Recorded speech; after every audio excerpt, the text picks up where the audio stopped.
حضرت عمر فاروق رضی اللہ تعالیٰ عنہ خادم سے کہنے لگے بوڑھی سے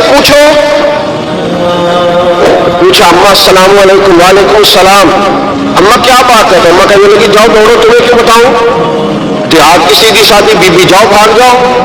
کہا نہیں اما مہربانی کرو, اندر تو آنے دو. بڑی منت کے بعد اما مانی. عمر فاروق عام آدمی نہیں جس سے دنیا کامتی ہے. حضرت عمر اندر گئے. اما کیوں پریشان ہو؟ تو اما کہنے لگی تمہیں کیوں بتاؤں, میرا اپنا دکھ ہے, چل اما بتا دے, تیری مہربانی.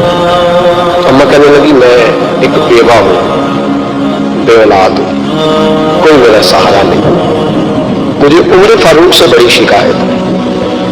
میرے اوپر 25 دینار کا قرضہ چڑھ گیا ہے, 3 دن ہو گئے میں نے روٹی نہیں کھائی, اور عمر نے میری خبر نہیں لی. حضرت عمر کو پتہ چل گیا لوارث ہے, اس کا کوئی 2 4 10 ہزار ووٹ کوئی نہیں, ایک میکے سے 6 مربے میں لے کے آئی, ایک اکیلی تنے تنہا. تو بھائی جب اللہ کا خوف ہوتا ہے تو پھر انسان ان غریبوں کو بھی مناتا ہے. پھر ریڑھی والے کی بھی اہمیت بڑھ جاتی ہے, پھر رکشے والے کی قدر بھی بڑھ جاتی ہے. حضرت عمر فاروق رضی اللہ تعالیٰ کو کہنے لگے اماں عمر سے شکوا؟ کہاں؟ جناب عمر کہتے ہیں میں نے ایک جملہ کہا تو اماں نے تو مجھے لاجواب کر دیا. میں نے کہا اماں عمر کو کیا پتا کہ تو بھوکی اور مقروض ہے, اسے کیا خبر؟ تو اماں کہنے لگی کیا کہا تم نے؟ عمر کو خبر نہیں, اسے پتا نہیں. تو عمر سے کہو نا چھوڑ دے حکومت, اس کے حوالے کرے جو خبر رکھ سکتا ہے. کیوں بیٹھا ہے پھر؟ ہمارے حکمران کہتے ہیں ابھی میں صدمے میں ہوں, نکلوں گا تو بات کروں گا, نہ ادھر ادھر کی تو بات کر, یہ بتا کہ قافلہ کیوں لوٹا, مجھے رہزنوں سے غرض نہیں, تیری رہبری کا سوال ہے, ہاں تجھے جواب دینا پڑے گا. حضرت سیدنا عمر فاروق رضی اللہ تعالیٰ نے سے اماں کہنے لگی نہیں خبر رکھ سکتا تو حکومت کیوں کرتا, چھوڑتا کیوں نہیں؟ تو حضرت عمر کہتے میں کانپنے لگا, دوڑے گئے جناب عمر. میں نے کہا اس اماں کا 6000 ووٹ نہیں کہ اس کی قدر کی جائے, یہ اماں کوئی بہت آکسفورڈ یونیورسٹی کی ڈگری ہولڈر نہیں کہ اس کی بات مان لے, کہ لاوارث اور بیوہ بی بی.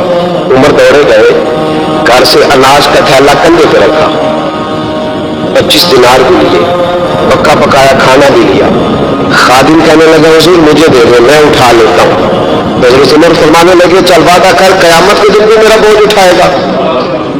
کہنے لگا کہ نہیں وہاں نہیں اٹھا سکتا. فرمایا پھر آج بھی نہ اٹھا, مجھے ہی اٹھا دینا, یہ میرا بوجھ ہے تو مجھے ہی. اماں کے سامنے 25 دینار بھی رکھے. پھر اماں کو حضرت فاروق اعظم نے 2 مہینے کا راشن بھی دیا اور پکا پکایا کھانا بھی دیا. معمولی آدمی کی بات نہیں کر رہا, 24 لاکھ مربع میل کا حکمران. حضرت عمر مدینے میں بیٹھ کے کبھی للکار دے تو کیسے وہ کسرا کی ٹانگیں کانپے. جناب عمر فاروق رضی اللہ کھانا کھلا کے اماں چارپائی پہ تھی تو عمر نیچے بیٹھ گئے. کہنے لگے اماں چل عمر کو معاف کر دے, چل چل جانے دے, کوئی حد نہیں, بیچارے کو پتہ نہیں چلا. تو اماں کہنے لگی تو نے پھر عمر کا ذکر چھیڑ دیا. بیٹے میرے گھاؤ بڑے گہرے ہیں, میرے زخم بڑے سخت, کلیجہ پھٹے تو تجھے دکھاؤں کتنی تکلیف میں. میں تو پکا ہوا پھل ہوں, کسی وقت کی دنیا سے چلی جاؤں گی, میں نے عمر کو معاف نہیں کرنا. جب میں قبر میں جاؤں گی نا, نبی کریم علیہ السلام آئیں گے تو میں عمر کی شکایت کروں گی. میں کہوں گی حضور اس سے پوچھیے یا رسول اللہ بیوہ اور بوڑھی کا خیال ہی نہیں کیا.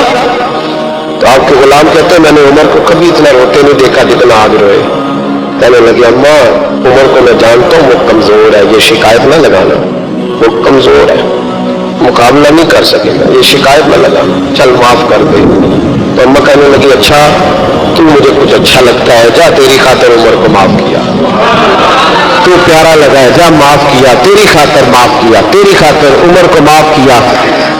حضرت عمر فاروق کہنے لگے مجھے لکھ کے دو. کون اتنے جتن کرتا ہے, کون کسی سے کہنے گا اپنی اماں کو منا لے تو کہتے ہیں نہیں نہیں میری غلطی کوئی نہیں تو مناؤ کس بات پہ, ہمیں تو 20 دلیلیں آتی ہیں. جا ابا کے پیر پکڑ لے. پتہ ہے نبی پاک علیہ السلام نے فرمایا جس کا باپ راضی ہوگا اسی کا اللہ راضی ہوگا, اور جس کا باپ ناراض ہوگا وہ سارا دن وظیفے پڑے, اس کا اللہ راضی. یہ ابو داؤد شریف کی حدیث ہے. نبی کریم صلی اللہ تعالی علیہ وسلم نے جو اپنے غلاموں کی تربیت کی تو حضرت عمر فاروق کہنے لگے لکھ کے دو, لکھ دو. تو اماں کہنے لگی آپ لکھے میں سائن کر دیتی ہوں, آپ لکھ دیں میں سائن کرتی ہوں. حضرت عمر نے لکھا فلاں بنت فلاں کو عمر سے شکایت تھی, تو انہوں نے عمر کو معاف کر دیا. اما سائن کرنے ہی لگی تھی کہ مولا علی شیر خدا آ گئے. حضرت عبداللہ ابن مسعود آ گئے. اوہو عمر یہاں بیٹھے ہوئے, میں سارے مدینے میں تلاش کر رہا تھا, یہاں بیٹھے ہو, وہ کچھ لوگ ملنے آئے, نکلو. اما نے سنا کہ یہ عمر تھے تو اما اٹھ کے کھڑی ہو گئی. آئے ہائے عمر تھے, آپ عمر تھے؟ تو جناب عمر کہنے لگے اما تو نے جو کہا ٹھیک کہا, لیکن اپنے وعدے پہ قائم رہے, یہ ذرا سائن کر دے. اما نے سائن کیے تو حضرت عمر فاروق فرمانے لگے علی آ گئے ہو تو بطور گواہ تم بھی دستخط کر دو. عبداللہ ابن مسعود تم بھی بطور گواہ جب سائن ہوئے تو جناب عمر نے رکا لپیٹا اور مولا علی شیر خدا سے فرمانے لگے علی یہ رکھ لو, مجھے لگتا ہے میں تم سے پہلے دنیا سے جاؤں گا, اور جب میں پردہ کر جاؤں گا تو یہ رکا میرے کفن میں رکھ دینا. اگر حضور علیہ السلام نے پوچھا نا میری امت کے ساتھ کیا سلوک کر کے آئے ہو, تو رکا نکال کے کہوں گا یا رسول اللہ ایک بوڑھی ناراض تھی, میں اسے بھی راضی کر کے آیا. حضور یہ میں راضی. بھائی جب تک ہم اللہ سے نہیں ڈرتے معاشرہ اصلاح پذیر نہیں ہو سکتا. حضرت عمر فاروق رضی اللہ تعالیٰ نے وصال فرما گئے تو آپ کے وصال کے بعد حضرت عثمان غنی رضی اللہ تعالیٰ عنہ نے آپ کی ایک بیوہ سے نکاح کیا. حضرت عمر کی ایک بیوہ سے جب وہ آپ کے نکاح میں آئی تو کہنے لگی حضرت عثمان غنی سے کہ حضور نہ تو میں خوبصورت ہوں اور نہ میں جوان ہوں, نہ آپ کی کوئی خدمت کر سکتی ہوں, میرے ساتھ نکاح کرنا سمجھ میں نہیں آیا. کیا شاندار جواب دیا حضرت عثمان غنی نے, کیا خوبصورت جواب دیا.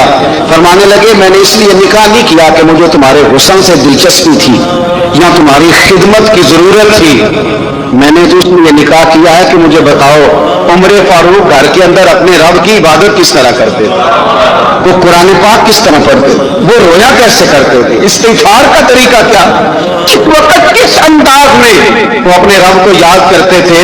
اس لیے کہ عمر کئی دفعہ گھر سے آتا تھا تو میں اس کے چہرے پر نور دیکھا کرتا تھا, میں روشنی دیکھتا تھا, ایک معیار دیکھتا تھا.